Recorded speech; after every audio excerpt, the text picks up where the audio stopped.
governor of Arkansas in January 2015 and immediately set in motion his plan to bring more jobs and economic growth to this native state. Governor Hutchinson kept a major campaign promise by working to pass the biggest income tax cut in the state's history.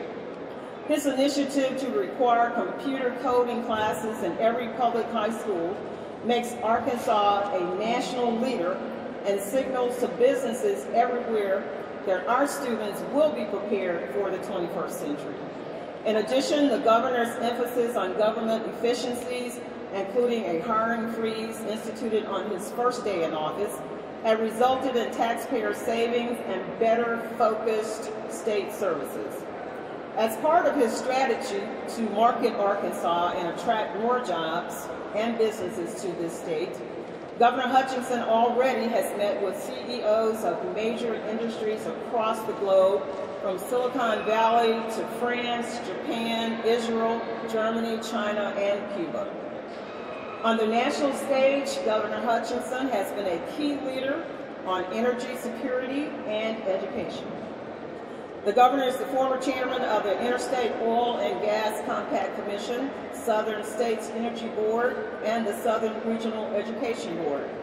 Before being elected governor, Asa Hutchinson served as director of the Drug Enforcement Administration and as the first undersecretary of the Department of Homeland Security.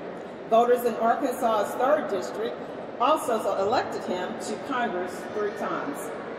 A graduate of the University of Arkansas Law School, Asa Hutchinson, at age 31, was appointed by President Reagan as the nation's youngest U.S. attorney. He and his wife, Susan, have been married for 44 years. They have 4 children and 6 grandchildren. Governor Hutchinson.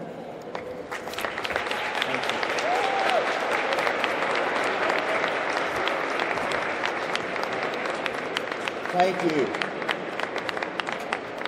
Please be seated, and I want to welcome everyone to our Capitol today. If you give me just a moment of attention.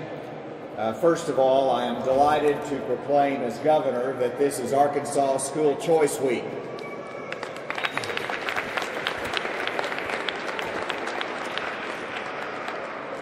And choice is important. Choice is about the freedom for parents to choose what is best for their children. Choice is about the competition in the marketplace so that we can all become better and provide a better education for our young people. Choice is important for parents, and I reflect that choice in my own life. My wife, Susan, and I, we've been married 44 years. We have 4 children, and as those children went through school, we made different decisions for each of them at different times in their life. First of all, we started Benton County's one of their first private Christian schools when I was a young lawyer in the community. I believed in choice. Whenever my kids were going to school, they have tried everything. They have been to a Christian school, a Catholic school, they have been homeschooled, and they've been in the public schools. And so our life reflects that choice.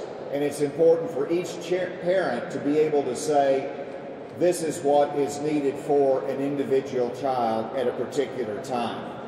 As governor, it's important for me to support, and I do support, the public schools of Arkansas.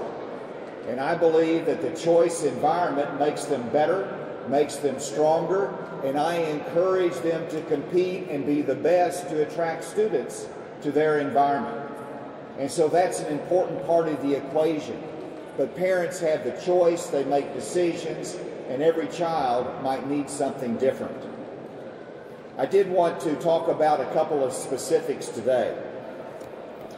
And I believe our last legislative session, I want to compliment the Reform Alliance on their support for the Succeed Scholarship. It is a scholarship program that allocated $600,000 for funding for those students that need specialized learning environment. And those students that need a specialized learning environment can have their per diem student allowance to go to private education so that they can have that individualized, specialized learning environment in the private school. That money was allocated $600,000, but it was one-time funding. There's nothing in the budget to continue that in the future.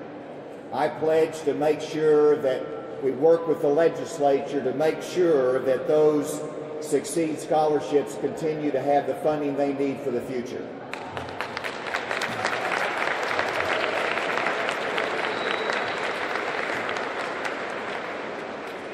And we're going to work together with you to determine exactly what the right amount is. There's a great demand there, limited funding, but we're going to make sure that that funding is available for those students that already have it, and to make sure that we can have some increase in that as well. Those students need that option, and that is an important option for them to have. We have charter schools that are represented as a choice as well, but they have been limited because of inadequate funding and a disadvantage in terms of school facility funding. Right now we have $5 million included in the 2019 budget that I presented to the legislature. I asked the legislature to support that $5 billion in facility funding, and I'm sure that they will. I also believe that it needs to have some increase in the future as we go into the session in 2019 for the future. And then I want to compliment Representative Dotson and those legislators that are here that supported House Bill 1222 that expanded school choice beyond the Succeed Scholarship. And that is provided the use of savings accounts and tax credit scholarships to those that choose private education. And that scholarship program that could be funded through tax credits did not pass out of committee, even though it had my support. And so I look forward to supporting that again in 2019 and hope that will be legislation that we can get passed.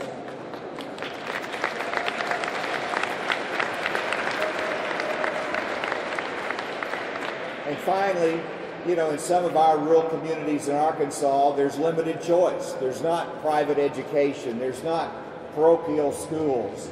And so there's limited choice, but we want to make sure the choice is available in the public school environment.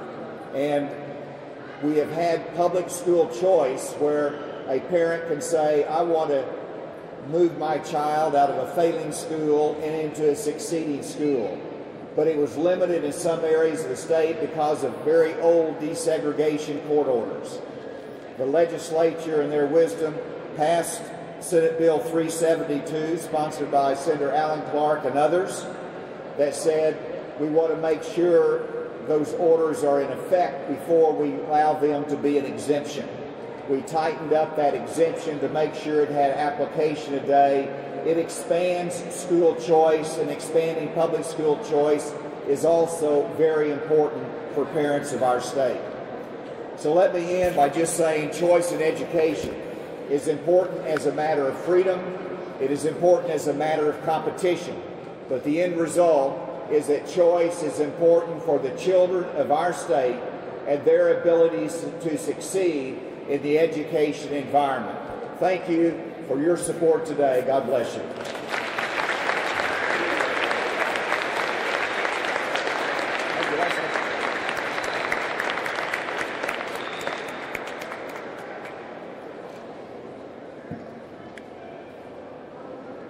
Thank you, Governor Hutchinson.